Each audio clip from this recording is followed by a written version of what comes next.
किया और वहाँ पर आने का मौका दिया। हालांकि न्यायाधीश में पहले एक बार और भी आया, ठीक नहीं है, लेकिन आज न्यायाधीश बिल्कुल बदला नजर आता है।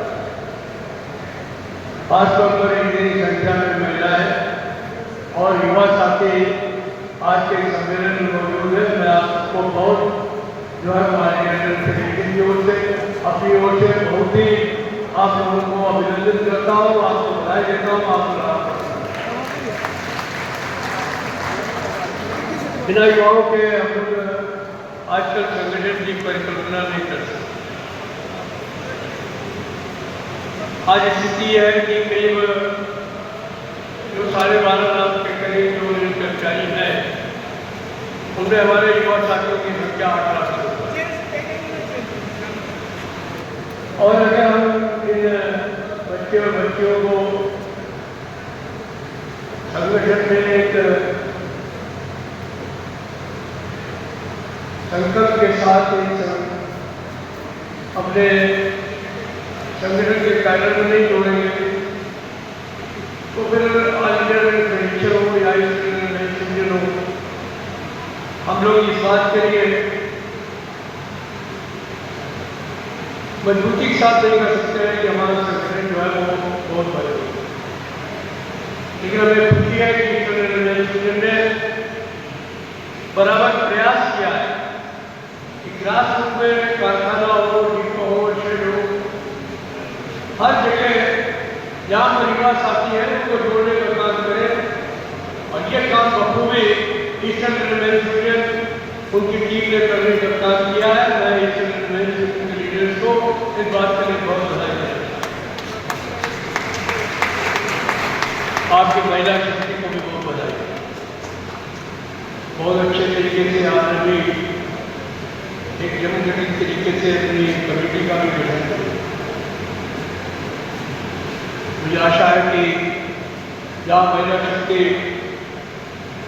मजबूती के साथ संगठन में जुड़ती है, मैंने महसूस किया है कि वहाँ पर संगठन में अनुशासन भी आता है और संगठन को आगे बढ़ने का मौका भी मिलता है। मैं दावे के साथ कह सकता हूँ कि ऑल इंडिया फेडरेशन में, उसकी लीडरशिप में हमारी महिला साथियों को पूरा विश्वास।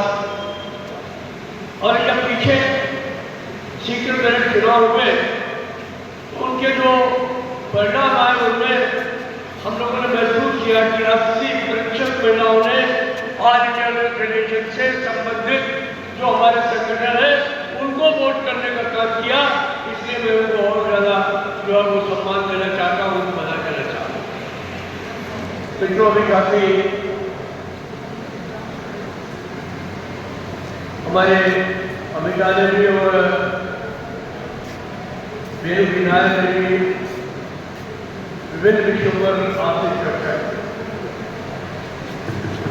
तो थोड़ा सा इसे आज इनको है, पूरी बात को मैं नहीं समझता, लेकिन उन्होंने तमाम विषयों पर अपना विचार आपके सामने रखने का। मैं आज के सम्मेलन में आपसे एक ही बात कहना चाहता हूँ कि हमारे सामने चुनौतियां समाप्त नहीं हुई और सबसे बड़ी चुनौती हमारे सामने निजीकरण, कर्मचारियों की संख्या बढ़ रही है, काम का बोझ बढ़ रहा है, ठेकेदारी बढ़ रही है, आउटसोर्सिंग बढ़ रही है। हालात इससे हो गए हैं कि कारखाने के अंदर, शेड्स के अंदर ठेके पर जो लोग हैं POS के लिए लगा दिया।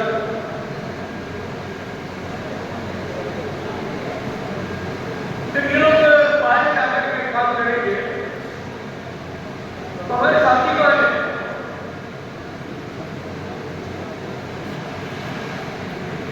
एक ऐसा मॉडल भारतीय रेल लागू करने की कोशिश की जा रही है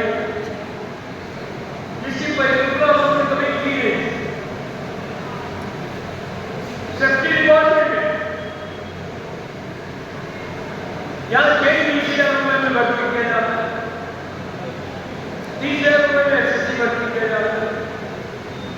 टेक्नीशियन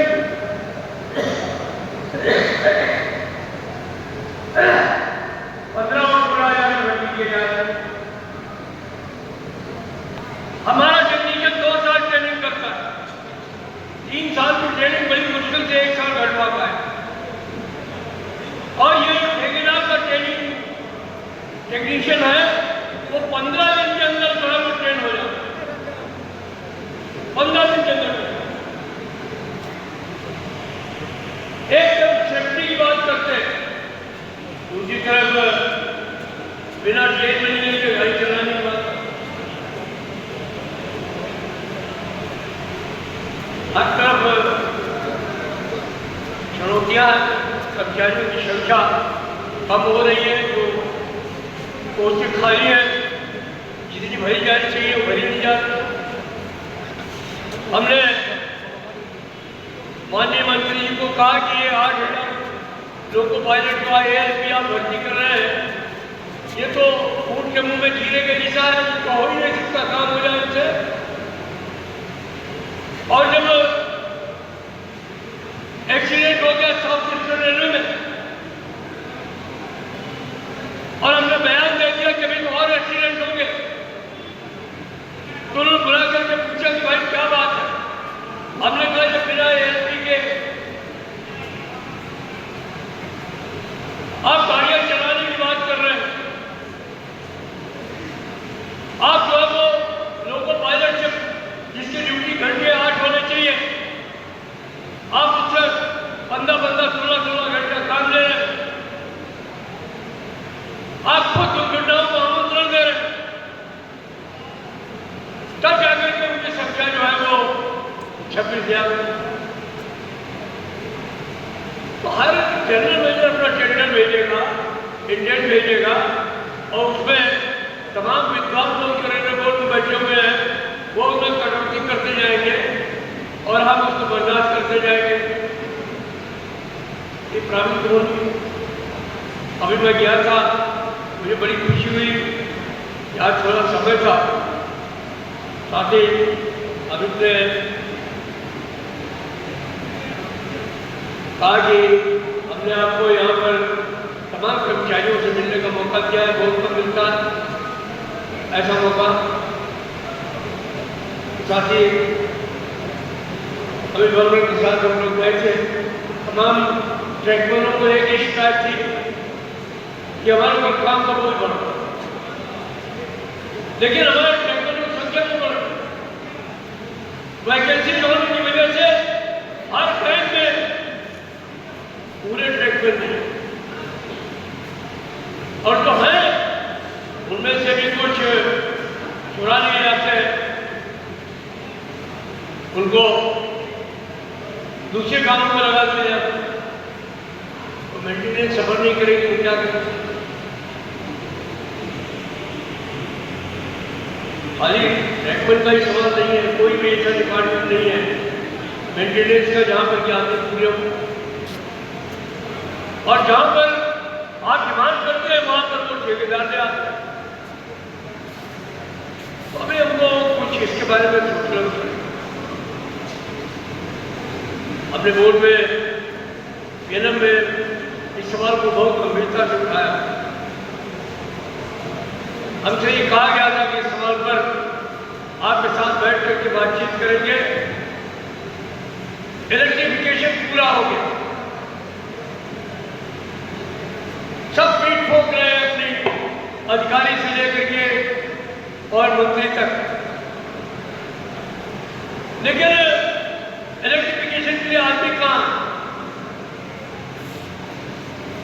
जब कमिश्नर रेलवे सेफ्टी कहता है कि भाई जब तक मिनिमम स्टाफ नहीं होगा तब तक हम आपको सैंक्शन नहीं देंगे।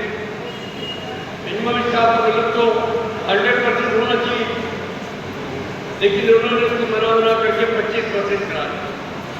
25% स्टाफ रिक्रूट नहीं होता, वो यहाँ से वहाँ से मिला करके और दे दिया जाता है। कहीं गिरीट, कहीं करोड़ा, 5 महीने स्कूल 5 और एक बार कमिश्नर ने सेफ्टी की मोहर लग गई, गाड़ियाँ चलने लगी। अब एक नया काम हो रहा है, अब उसके मेंटेनेंस के टेंडर हो रहे हैं। फिलहाल तो इकबाल और राइट्स को दिए जा रहे हैं, कहा जा रहा है सरकारी कंपनियां हैं, लेकिन वहाँ काम कौन करने के लिए जाए? परमानेंट स्टाफ नहीं, वहाँ पर ठेके के लोग काम करेंगे, वो मेंटेनेंस काम करके चला जाए। तो धीरे धीरे रेल के कर्मचारियों के हाथों से ये काम छीना जा रहा है। मैं समझता हूँ ये सबसे बड़ी और मैं समझता हूँ कि इसके लिए ऑल इंडिया रेलवे फेडरेशन एक योजना बना संघर्ष, और उसमें ईस्टर्न रेलवे यूनियन से हमें पूरी आशा है कि पूरी ताकत से उस योजना को, उस संघर्ष को सफल बनाने का काम करेंगे, जिसमें कि आउटसोर्सिंग और ठेकेदारी प्रथा पर रोक लगा करके नए कर्मचारी भर्ती करने का आह्वान होगा। मैं समझता हूँ कि आप उसमें पूरा सहयोग देने का आप करेंगे या नहीं करेंगे? करेंगे। ये तो अच्छी बात नहीं है यार, एक बड़े अच्छे लोग बोलते हैं करेंगे, बात तो नहीं करेंगे। आज मैंने सुना है कि बात को भोजन भी बहुत अच्छा हुआ, हो सकता है इसी वजह से कुछ लोग सो भी नहीं, क्योंकि मेरा भाषण भी बड़ा नीरस होता है, इसलिए कोई आप लोग संघर्ष के लिए तैयार हैं? तैयार है। देखिए तो 4 लोगों को मैं देख रहा हूँ, बड़े अच्छे लीडर हैं, अपने अपने ब्रांचेज में बहुत बढ़िया तरीके से यूनिट चला रहे हैं, लेकिन हाथ उठा करके नारा नहीं लगा रहे। और मैं जानता हूँ, वो नाम से जानता हूँ, अभी खड़ा करूँगा तो कहेंगे देखिए हमारी बेइज्जती करना। ऐसा मत करिए, लड़ाई जो है वो आप ही लोगों की लड़ाई में हम लोग आपको रास्ता बता, लेकिन लड़ाई जो भी होनी है वो आपके पैरों पर नहीं। तो इसलिए अगर रेल को बचाना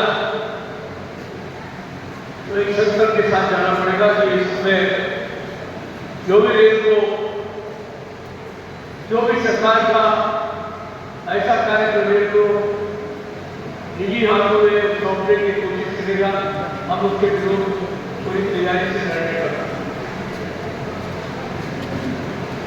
बहुत सारे साथियों का भेंट किया अपने ट्रैकमैन से, आर्मन वर्कशॉप टेक्नीशियन से, फिर रनिंग स्टाफ, लोकल रनिंग से, ट्रैफिक रनिंग से, बहुत सारे सवाल में वहाँ पर, और मैंने बहुत सारे सवालों का वहाँ भी जवाब दिया, लेकिन जो साथी वहाँ नहीं थे मैं उनके संज्ञान के लिए कुछ बातें आपके सामने रखने का काम करूँ।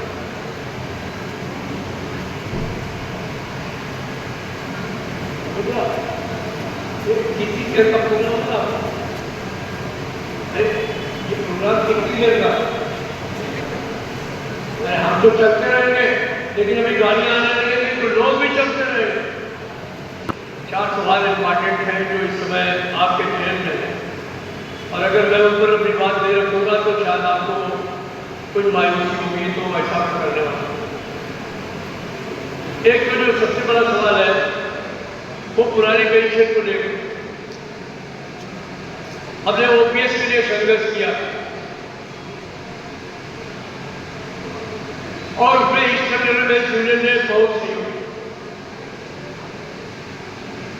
ये पहली वक्त मैंने देखा कि करीब 2000 लोग, 2000 से भी ज्यादा लोग ईस्टर्न रेलवे यूनियन से अपनी छुट्टी और अपना पास लेकर के रामलीला मैदान जाकर को पहुंचे। ये एक बहुत बड़ी बात है, ये बहुत बड़ी उपलब्धि है यार। और यही कारण था कि सरकार को मजबूर होकर के कमेटी बनानी पड़ी, बातचीत करनी पड़ी, प्रधानमंत्री से कोई खैर वो तो एक लंबी कहानी है, मैं इस पर नहीं जाना चाहता। लेकिन सरकार ने इन 4 जो मोटी बातें थी उनको मानने का काम किया। एक तो वो 40% देना चाहते थे, हमारा झगड़ा 50% में था कि हमारी जो पेंशन है, जो पुरानी पेंशन स्कीम के अंतर्गत आधी पेंशन मिलती है, वो आधी पेंशन आपको नहीं, वो 40% पे अटके थे, वो प्रधानमंत्री के इंटरवेंशन की वजह से वो 50%। वो कहते थे कि 5,000 रुपये मिनिमम पेंशन थे, हमारी मांग 15,000 रुपये, हालांकि 9,000 रुपये भी पुरानी पेंशन में मिनिमम पेंशन, लेकिन सरकार 10,000 रुपये कर मांग और उसके ऊपर DLA वो कहते थे कि हम 30% देंगे आपको फैमिली पेंशन। हमारी मांग थी कि 60% से कम पर समझौता नहीं, उन्होंने 60% पे समझौता किया। तो गारंटी पेंशन हो गई, मिनिमम पेंशन मिल गई, फैमिली पेंशन। अभी भी कुछ कमियां हैं, जैसे 25 साल 20 साल के बजाय 25 साल का क्वालिफाइड पीरियड हो गया। एक जो बिहार से लेके बच्चियां उनको कहते हैं जब 60 साल हो जाएगा तब हम आपको इसका पेमेंट करेंगे। हमने पूछा अगर मान लो भगवान न करे ऐसा कुछ हो, मैं तो खुद मैंने मौत को बहुत नजदीक से देखा है, 3 दिन अपने परिवार के लोगों को खोया है, मुझे मौत का दर्द सबसे ज्यादा।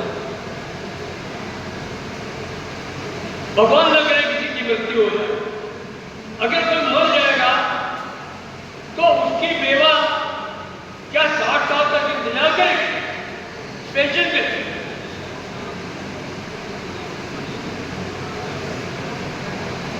उसके बच्चों की परवरिश कैसे हो?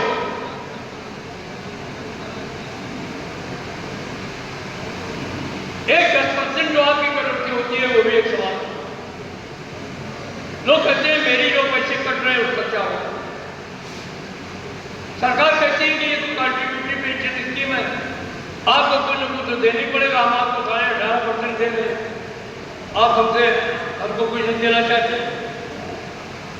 देना तो वास्तव में हमने चाहा, लेकिन अगर आप हमको कुछ नहीं देंगे रिटायरमेंट के समय में तो हमारे लोग कैशलेस तरीके से तो नहीं काम चला सकते ना।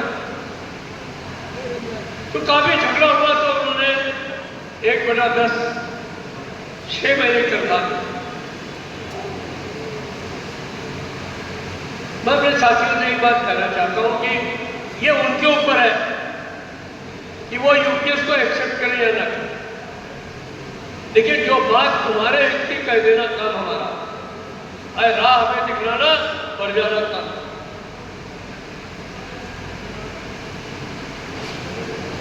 मैं ये जानता हूं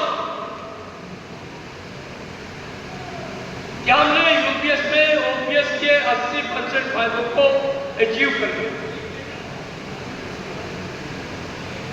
जब सन 56 में पेंशन की स्कीम आई थी, बहुत सारे पुराने लोग बैठे हुए हैं, शुभेंदु का बैठे हुए हैं और तमाम साथी यहाँ पर हैं, राय साहब भी बैठे हुए हैं। इनको सबको पता है कि जब पेंशन आई थी उस समय 33 वर्ष जो है वो होता था क्वालिफाइड सर्विस। 33 साल की सेवा हो जाएगी तब आपको पेंशन मिलेगी। लेकिन लड़ते लड़ते ये 33 साल कितने साल में आ गए? 20 साल। टाइम कितना लगा? 20 साल से निकाला। ऐसे ही जब पेंशन आई थी उस समय 30% पेंशन देते थे, 30%। उसको लड़ते लड़ते परसुएशन करते करते नेगोशिएट करते करते हमारे नेताओं ने 50% करा दिया। एक दिन में नहीं हुआ, तकरीबन 20-25 साल लगे, लेकिन हो गया। तो मैं भी अपने साथियों के विश्वास दिलाता हूं कि जो 25 साल का पीरियड है, आने वाले समय में उसको 20 साल जरूर कराएंगे। ये बात आपको समझ लेना।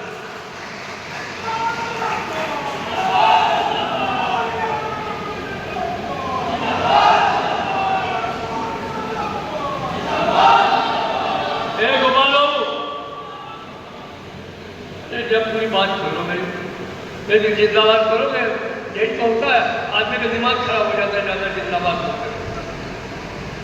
तो हमारा आपको हवा में मत बोले, जमीन में रहने दीजिए अपने साथ,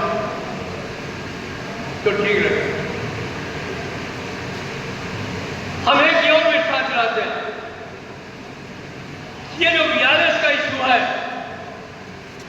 जिस दिन जो भी क्वालिफाइंग का ईयर होगा, आज के तारीख में 25 साल है, मैं आपको विश्वास दिलाता हूं हम इस लड़ाई को लड़ रहे हैं। 25 साल में जिस समय आदमी रिटायर होगा, उस दिन ही वो अपना पूरा पैसा और पूरा सेटलमेंट ड्यू लेके घर जाएगा। इस बात का भी हम आपको,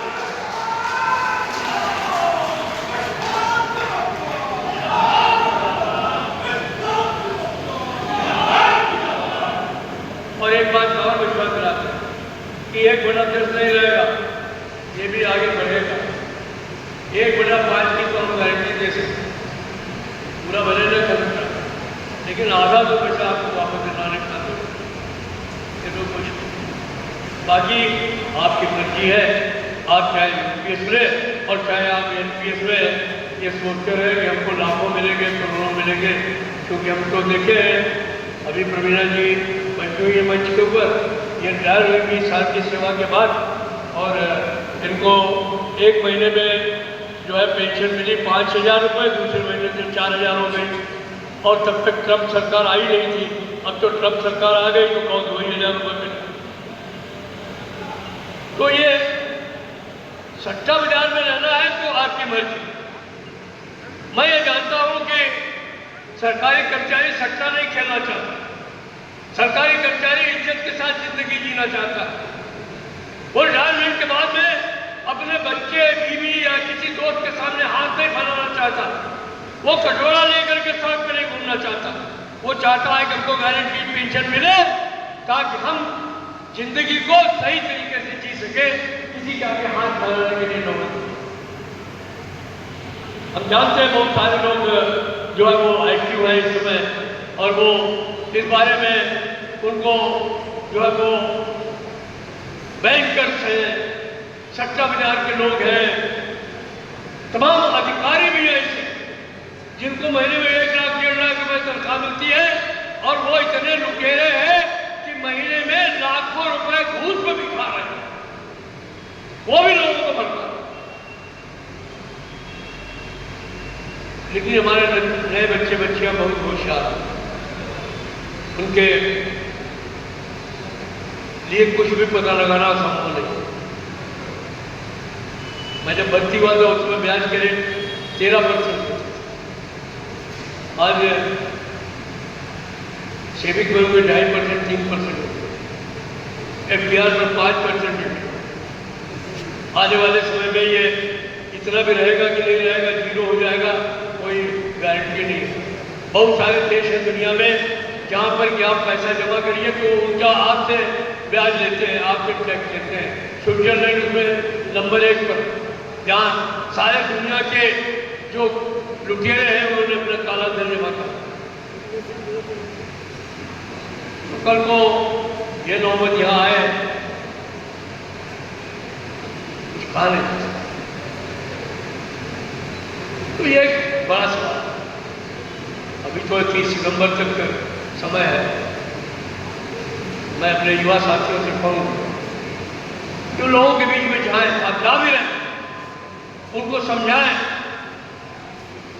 फिर भी अगर कोई बिना दवा खाए हुए मरना चाहता है तो आप उसको उसके ऊपर छोड़ दो, उससे कोई जबरदस्ती नहीं करनी, लेकिन आपको ये जरूर करना है कि हर व्यक्ति के पास में जो 1 जनवरी 2004 के बाद भर्ती हुआ उसके पास जाना है, उसको जो सही बात है वो समझाएं, ताकि कल को आपको कोई अफसोस नहीं हो कि अगर मैंने इसको समझा दिया होता तो शायद ये बचे, इसको मैंने फला दवा दे दी होती तो शायद बचे।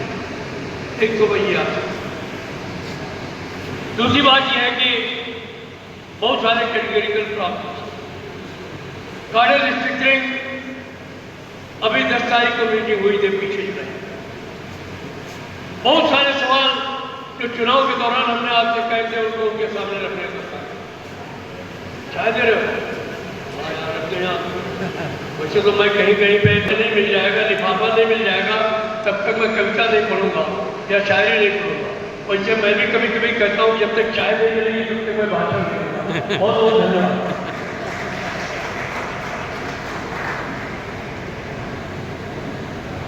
तो मैं ये कहना चाहते हैं कि अभी बहुत सारे कैटेगरी को उन्होंने रखा है और रेल बोर्ड ने कहा है कि आत्मा लेकर आयोग नोटिफाई हो उससे पहले आज कल तो इसको हमारे लोगों के सामने कैडर सिस्टम के रूप और कैडर सिस्टम इसलिए कर दीजिए क्योंकि इसका लाभ जो है वो आत्मा लेकर आयोग में। और अब की बार हम लोगों ने उनसे कहा है कि आप कुछ नियम और कानून तोड़िए। हालांकि वो कहते हैं अब बजट हमारे हाथ में नहीं है, बजट भारत सरकार के हाथ में। हमको छोटी छोटी चीज के लिए वित्त मंत्रालय एक्सपेंडिचर के बाद जाना पड़ता। उन्होंने स्ट्रिक्टली कहा है कि कोई भी वायलेशन नहीं होगा। हमने उनसे कहा है कि वित्त मंत्रालय को बोलिए ये भारतीय रेल है, ये सेक्टर सेक्रेटरिएट में काम करने वाले बाबू नहीं है। ये भारतीय रेल हर साल 400-500 लोगों की शहादत होती है यहाँ पर। भारतीय रेल में 24/7 हर मौसम में लोग काम करते हैं, सब गाड़ियाँ चलती हैं। अगर भारतीय रेल के साथ उसके कर्मचारियों के साथ कोई भी पाबंदी एक्सपेंडिचर मंत्रालय लगाने का काम करेगा तो निश्चित तौर पर रेलवे कर्मचारी खामोश नहीं बैठेंगे, अपने हक को संघर्ष करके हासिल करेंगे। बात को बता देना, वो डिपार्टमेंट नहीं है जो हमको इस तरीके से करे या डिक्टेशन दे, उसकी बात हम लोग छोड़ के मान लेंगे। हमने उनसे कहा कि ट्रैकमेंट कैडर में 4200 देना। अभी तक उनका 4 डेली स्ट्रक्चर है 28। आने वाले समय में उनके यहाँ भी 4200 का पेट पे देना। पॉइंट का स्ट्रक्चर जो तय हो गया है वो अभी तक आया नहीं है। मैं विश्वास दिलाता हूँ कि बहुत जल्दी उनका भी 4 डेली स्ट्रक्चर हो जाएगा और जब कैडर स्ट्रक्चरिंग आएगी तो उनको भी 4200 मिलने का काम होगा। ये मैं आपको कहना चाहता हूँ। और जो हमारे मास्टर टेक्नीशियन है वो भी हमसे कहते हैं कि हम कितने दिन यहीं पे खड़े रहेंगे। कई लोग तो कहते हैं कि जब रामचंद्र जी वनवास में गए थे तो कुछ लोग सरयू के किनारे खड़े रहे, उनके लौटने का इंतजार करते। क्या वही हालत हमारे नहीं होने वाली? उनको मैं विश्वास दिलाता हूँ बिल्कुल। आने वाले समय में हमने डिमांड किया है कि 4200 वालों को 4600 का गेट पे देना होगा। आज का टेक्नीशियन को भी 4600।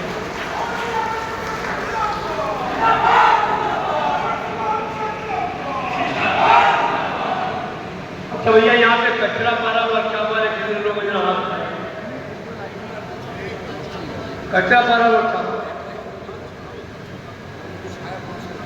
देखिए सीनियर सिटीजन भी है मेरे कचरा और बहुत भैयाटी भाई जमालपुर वाले ने हाथ उठाई। जमालपुर वालों ने मास्टर टेक्नीशियन की बात को जबरदस्त दावा लगाया। कचरा मारा वाले समझ पाए या नहीं समझ पाए? आपने नारा क्यों ले लगा? आपने नारा क्यों ले लगाया? मैं जानता। आपको 4600 नहीं चाहिए? मैं पूछा हूं कचरा पारा वालों को 4600 नहीं चाहिए? लिलवा के कितने लोग हैं यहां हाथ उठाइए? कम लोग हैं। और ओपन लाइन में टेक्नीशियन बिरादर कितने हैं यहाँ पर? जरा वो भी हाथ उठाएं।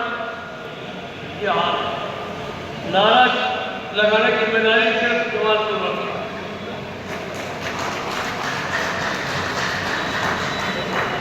भाई ये तो चलेगा नहीं, लगाओ सब लोग लगाओ, और नहीं तो जमालपुर वालों के बूथे बिल्कुल नहीं, सब कुछ हो जाएगा। अगर ये हासिल करना है तो सारे लोगों की मिली जुली शक्ति जब होगी तभी मिलने वाला है। जिंदाबाद।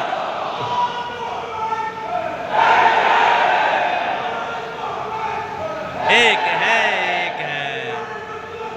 जिंदाबाद जिंदाबाद जिंदाबाद जिंदाबाद। जिंदाबाद जिंदाबाद। तो काड़े रिस्ट्रिक्टिंग में काफ़ी झंझट है, लेकिन हमें पूरा विश्वास है आपकी ताकत के ऊपर। देश के तमाम लोग, हमारे रेल कर्मचारी और हमारे फेडरल प्रोग्राम के ऊपर, कि उनकी ताकत के मुद्दे पर हम लोग इसको पे कमीशन के पहले ही हासिल करने का पूरा प्रयास कर रहे हैं। और इसमें आज से आशा करते हैं आप लोग भी पूरी ताकत से अपनी एकता को बनाते हुए इसके साथ जुड़ने का काम करें और सरकार के लिए हर समय एक चुनौती बने को करके खड़े हो जाए कि अगर हमको पहले सेक्टरिंग नहीं मिला तो हम चैन से बैठने वाले नहीं है, हम आपसे दोनों हाथ करने के लिए तैयार है। ये बात भी आप मुझे समझिएगा।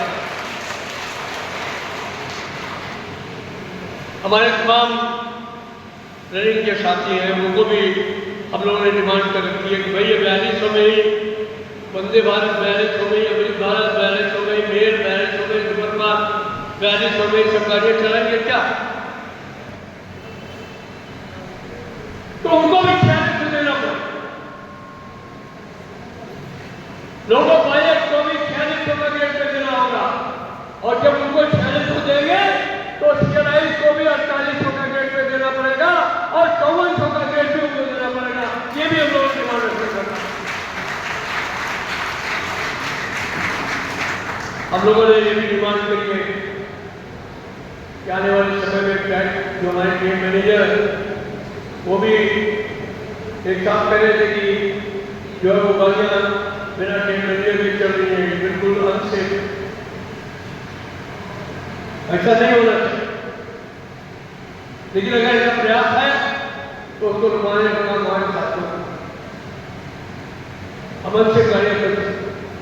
अभी हमने उनके लिए भी डिमांड किया है कि उनको भी 4600 का रेट मिले, और जो काउंसलर्स है एमसी का मतलब तृणमूल कांग्रेस नहीं है, स्टेट मैनेजर काउंसलर, उनको भी 4800 का रेट मिले।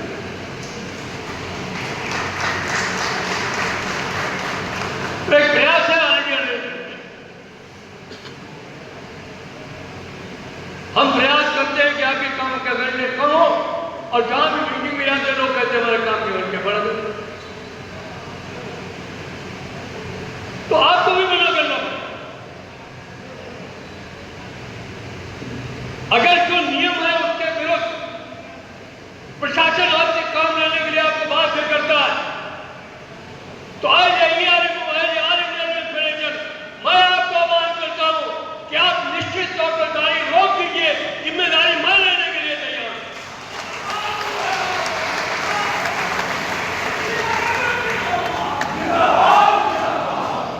ये लोग तो हमको तानाशाह है कि जो नियम कानून को बनाए साथ में रख करके अगर ये काम करना चाहते हैं, काम के बिल्कुल ज्यादा काम लेना चाहते हैं, अनसेफ कंडीशन पर काम लेना चाहते हैं, तो ये काम कराने के लिए हम बाध्य नहीं है, ये काम हम नहीं करेंगे।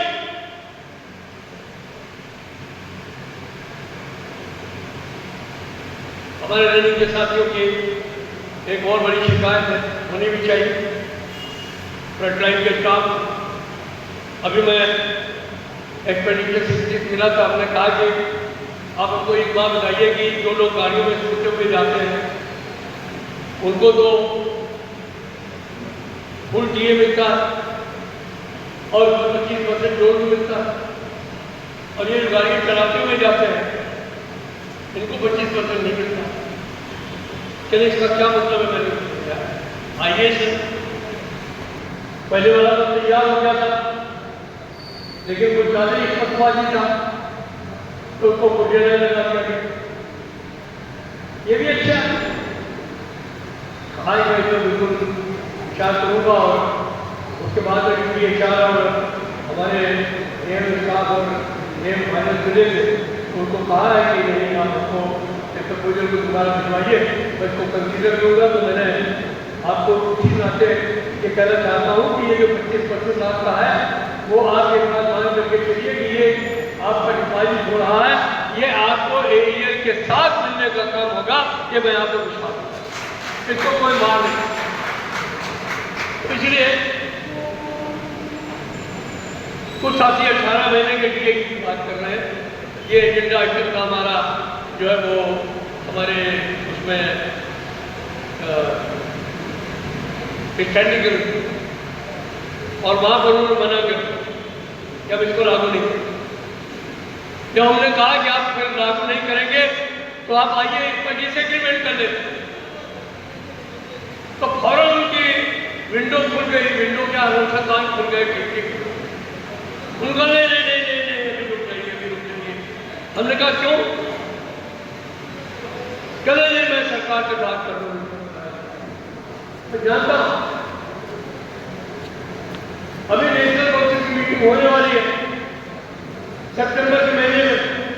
या तो 18 महीने के डीए को लेने का फैसला करेंगे और नहीं फैसला करेंगे तो स्टाफ हाउस की ओर से हम इस पर डिसएग्रीमेंट करने का काम करेंगे और इसको आर्बिट्रेशन में ले जाने का काम करेंगे ताकि आर्बिट्रेशन पर सही निर्णय ले सके। वो काम करने का काम करेंगे। डीए हर वेज है, ये बड़ा अधिकार है, इनको कोई छीन नहीं सकता। आपने थोड़े दिन के लिए रोक लिया था, कोई बात नहीं। अब जो है वो अब मारने की नियत आ जाए आपकी तो इसको करो, नहीं होता। जो सबसे बड़ी समस्या और चुनौती आज की क्या लगता है आपको? क्या हमारा कोई साथी बताएगा कि आज के दिन में सबसे बड़ी चुनौती आपको क्या लगता है? यार ये तो बड़ी गलत बात है। आप लोग सब ईस्टर्न रेलवे मजदूर यूनियन के बहादुर सिपाही है ना? हाँ जी है? तो फिर आपको सबसे बड़ी चुनौती नहीं मालूम है? सबसे बड़ी चुनौती यही है कि 1 जनवरी 2026 से तनख्वाह बढ़ेगी कि नहीं बढ़ेगी? बढ़ेगी। ये है कि नहीं है? आपके मन में ये सवाल नहीं आता? आता है। अरे देखो ये पेंशनर्स लोगों के मन में भी आ रहा है कि हमारी पेंशन बढ़ेगी कि नहीं बढ़ेगी 1 जनवरी 2026। तो ये हमारे सामने सबसे बड़ी चुनौती हमारे सामने यह इसके एक्सप्रेस के लिए हम लोगों ने बहुत कोशिशें की हैं। IAS लेवल पर जाकर भी डिस्कशन भी किए हैं। सरकार को कोई ऐसा उपयुक्त सुप्रीम कोर्ट का रिटायर्ड जज नहीं मिल रहा है जो कर्मचारियों की गर्दन को अच्छे तरीके से देख सके। जो भी जाता है वो उसमें यही ढूंढ लेते हैं कि तो कर्मचारी को भला कर देते, तो वही ढूंढा जाता। लेकिन स्कूल में समय खिसकता जा रहा, कर्मचारियों की जो एंजाइटी है वो बढ़ती जा रही, रिटायर वालों को उससे क्या बढ़ती जा रही। क्योंकि अभी पार्लियामेंट में फाइनेंशियल बिल आ गया और खुशवंत सिंह जी का एक केस भी निकलता था जब स्टेट मीटिंग को लिखते थे, उसी तरीके से केस भी लगा करके कह दिया गया कि अब की बार जो कमीशन बैठेगा उसमें 7वें वेतन आयोग की तरह कोई भी उनको सुविधा देने की बात नहीं। पूरे देश में घुटाला है। उसके बाद में भाई निर्मला सीतारमण को राज्यसभा में जवाब देना पड़ा। हमने भी पेंशन मंत्रालय के सचिव के साथ में फौरन जो है वो मीटिंग कराई तो उन्होंने भेज दिया कि नहीं ये ऐसा कुछ नहीं होगा, ये ऐसे ही हो गया तो इसलिए ऐसा जो है वो कर दिया गया। तो अब सवाल यह है कि ये जो सब चीज़ें हैं उनको उनका हल कैसे हो? उनका हल तभी होगा पे कमीशन बैठ जाए, टर्म्स एंड रेफरेंस डिक्लेयर हो जाए, हमारे रिटायर्ड साथी भी खुश हो जाएंगे। ये देखेंगे कि नहीं इसमें कोई अंतर ही नहीं है, जो 7वें वेतन में वेतन आयोग में था वही अभी भी है और हम लोगों को भी संतोष हो जाएगा। चलो साल लगे 1.5 साल लगे, लेकिन 1 जनवरी 2026 से तनख्वाह मिलेगी बढ़ करके। तो मैं एरिया की मिल जाएगी, कई बार मैं एरिया की मिली भी। लेकिन अगर ये बहुत लंबे समय तक इसको विलंबित रखा गया तो ऑल इंडिया फेडरेशन खामोश नहीं बैठे। मैं ईस्टर्न रेलवे मेंस यूनियन के साथियों को, बहादुर साथियों को इस बात का आह्वान करना चाहता हूँ। ARF बहुत जल्दी फैसला लेने वाला है और जिस दिन फैसला लेगा उसके बाद में आप सबको इकट्ठा होकर के हर मंडल कार्यालय पर अलग जगानी पड़ेगी और कहना पड़ेगा कि अगर इतने समय के भीतर सरकार ने पे कमीशन का अनाउंसमेंट नहीं किया, नोटिफाई नहीं किया, तो हम सड़क पर उतरेंगे और जरूरत पड़ेगी तो दिल्ली पहुंच करके संसद भी घेरने का काम करेंगे। ये फैसला करेंगे।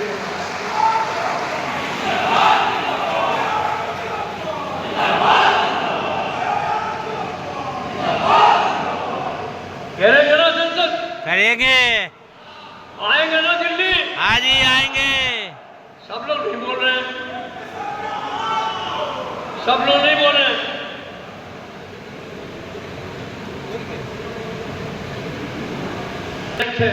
हिंदी में वही मैं जो कर रहा था, जो उन्होंने वो कहा, ये वैलिडेशन एक्ट के लिए ज्यादा परेशान मत होइए, इसको all India federation invalidation act बना देगा आपकी ताकत से। ये मैं आपको कह देना चाहता हूँ। डोंट वरी भाई,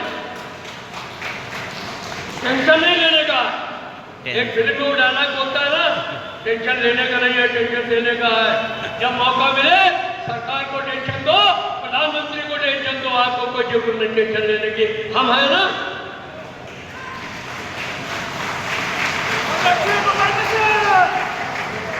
तो इसलिए आप परेशान हो और ये पर्चियां बराबर आती जा रही हैं और आपको कालीबाड़ी भी जाना है, पता नहीं जा पाएंगे कि नहीं जा पाएंगे।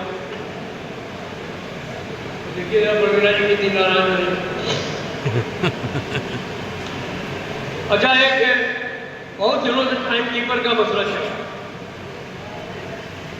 हमारे PNM में भी खबरा कोशिश कर रहे थे हम लोग भाई, जैसे सारे हिंदुस्तान में हो गया वैसे ही हमारे कचरापारा में भी हो जाए, लिलुआ में भी हो जाए। लिलुआ में तो सही हो गया, लिलुआ में तो हो गया ना, लिलुआ में तो अच्छा टाइम आने की दोनों जगह। तो हम लोग कोशिश कर रहे थे कि लिलुआ और कचरापारा में जो टाइम ऑफिस से बाबू है और जो पटियाला प्रोडक्शन यूनिट है वहाँ पे 2 जगह से करता है। तो लड़ते लड़ते अभी फैसला हो गया है कि जो सारे देश में है वही व्यवस्था जो है वो आपके लिलुआ और कचरापारा में भी टाइम कीपर के लिए लागू कर दी जाएगी। ये मैं आपको बताना चाहता हूँ। एक हमारे अप्रेंटिस की समस्या, करीब 15 से 30 लोगों को वहाँ पर पुरानी पेंशन में ले लिया गया, बाकी को कहा जा रहा है कि उनको पुरानी पेंशन व्यवस्था में देना है। और ऐसा कहने वाले कुछ गैर पढ़े लिखे अधिकारी हैं जो ईस्टर्न रेलवे में गलती से भर्ती हो। उनमें एक आदमी को बहुत जल्दी तारीख पार होना जो सबसे ज्यादा बाधा रहता है, और उसका क्या होगा आपको भी मालूम है। लेकिन हमको ये मालूम है कि जिन बच्चों को 4 महीने पूरे हो गए हैं उन सारे बच्चों को आने वाले समय में पुरानी पेंशन के दायरे में ला करके OPS के तहत लेने का काम होगा। ये बात हम लोग को बोलने कहा है और वो इसको लिख पढ़ करके भी भेजा। तो इसलिए आपको चिंता करने की ऑल इंडिया फेडरेशन है, ईस्टर्न रेलवे मेंस यूनियन है, तो ये जो है वो एक ऐसा संगठन है, ऐसे संगठन है जो हमेशा आपकी वर्किंग कंडीशन के बारे में देखते हैं, आपकी लिविंग कंडीशन के बारे में देखते हैं, आपके बच्चों के बारे में देखते हैं, आपके काम के घंटों के बारे में देखते हैं, हर बारे में आपको बारे में। लेकिन मैं एक चीज जरूर करना चाहता हूँ, आजकल बंटवारा बहुत राजनीतिक आधार पर बंटवारा तो हमने सुना। जो भी पॉलिटिकल पार्टी पैदा होती है वो अपनी कौम में पैदा होने से पहले ही एक यूनियन को जन्म देती है। फिर उन्हें देखना पड़ता है कि इसके उद्देश्य क्या है। ये हमको कई मालिकों की बुराई कराने के लिए यूनियन नहीं बना, छानबीन करी। दूसरा ये कि जाति के आधार पर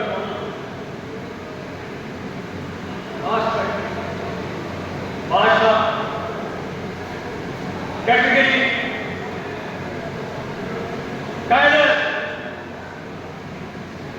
बोली बाली,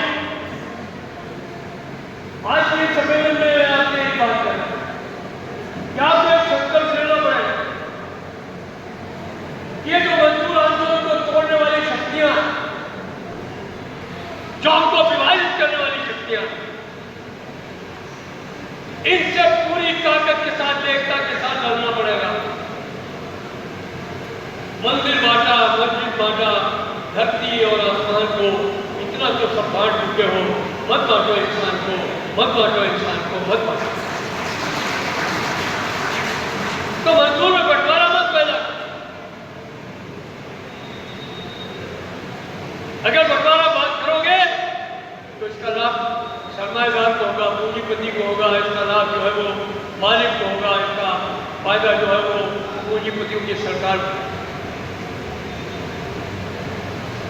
तो मैं एक ही विनती है क्या यहां से एक संकल्प लेकर के गया, क्या पूरी कोशिश करेंगे मजदूरों को विभाजित नहीं होने देंगे। ईस्टर्न रेलवे यूनियन को, जो उसकी ताकत है, सबसे पुरानी यूनियन है ऑल इंडिया रेलवे फेडरेशन की, जो फाउंडर, जिसने फाउंडेशन रखी, वो eastern railway union. Eastern railway union all India railway federation से भी पुरानी यूनियन। आज जो 1978 या उससे पहले अंग्रेजों के जमाने में हो, आपने जिस बहादुरी के साथ संघर्ष किया, ईस्टर्न रेलवे यूनियन के इतिहास को गोल्डन पन्नाक्षरों में लिखा जाएगा। उसको कभी भी कोई भी व्यक्ति गर्व के साथ उस इतिहास को पढ़े। आज जो हमारे नौजवान साथी मंत्री क्या मैं वही गौरव को बरकरार रखता है। ईस्टर्न रेलवे यूनियन का अगर गौरवशाली इतिहास होगा, गौरवशाली भविष्य होगा, हमारे रेलवे का भी होगा। और वही हमारे तमाम साथियों के भविष्य के लिए भी एक उज्जवल, एक सुनहरा प्रश्न का काम है। तो इसलिए मेरे मित्रों, मेरे बच्चों, मेरे बच्चियों, आपसे एक ही अपील है, इस एकता को, इस लाल झंडे को कभी झुकने नहीं देना है। इस लाल झंडे को बुलंदियों से पहुंचाना है। एकता के साथ संघर्ष के लिए तैयार रहोगे, संगठन को मजबूत बनाओगे तो जो चाहोगे वो पाओगे। जो भी आपकी इच्छा होगी, जो भी आपकी मांग होगी, वो आपके कदम छुएगी, वो आपको जीत दिलाएगी। ये कहते हुए मैं अपनी वाणी को विराम देता हूँ।